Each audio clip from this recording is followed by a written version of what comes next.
Nung natapos ko nga yung mga hinandwash ko ay eto na nga. The best part of the program is, of course, feeding yourself. Kaya kailangan man natin to dahil nga magkikipagbakbakan na naman tayo sa ating mga trabaho. Dahil nga wala pa tayo sa weekends. Hindi pa nga tayo mga Disney princess. Ito lang baso ko ang Disney princess na Tinkerbell.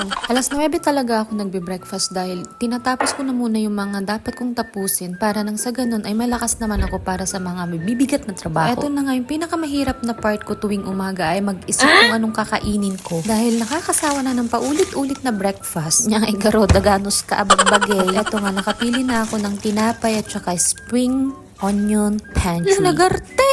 At habang nga hinahanda ko yung breakfast ko, magpapainit na muna ako ng aking sikmura. Hindi nga ako nagkakape dahil na nga sa masakit ang tiyan ko sa tuwing umiinom ako ng something caffeine. Isabam, nagartitian yung ako kasi hindi na nga din ako nagsusoft drinks. Bihira na lang kasi hindi ko talaga nakakayang lunukin. Okay, kung inumin pala yun. So, ayun nga, habang nakaprepare yung aking mga breakfast, eto nga, gagawin ko na muna dito sa part ng sala namin ay i-vacuum muna.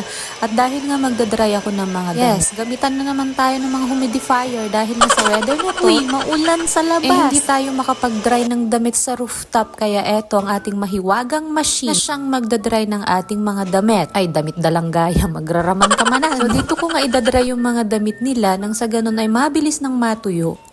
Nang maipakni ko na.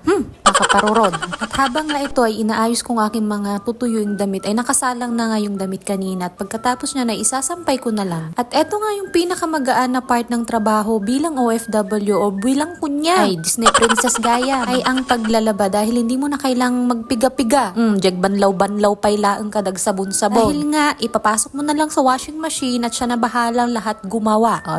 Disney Princess treatment. Doon lang tayo nakakapag-rest. And yun na nga, eto i-cover ko na lang siya nang sa ganun ay sa loob lang papasok yung init. Uy, sana all init.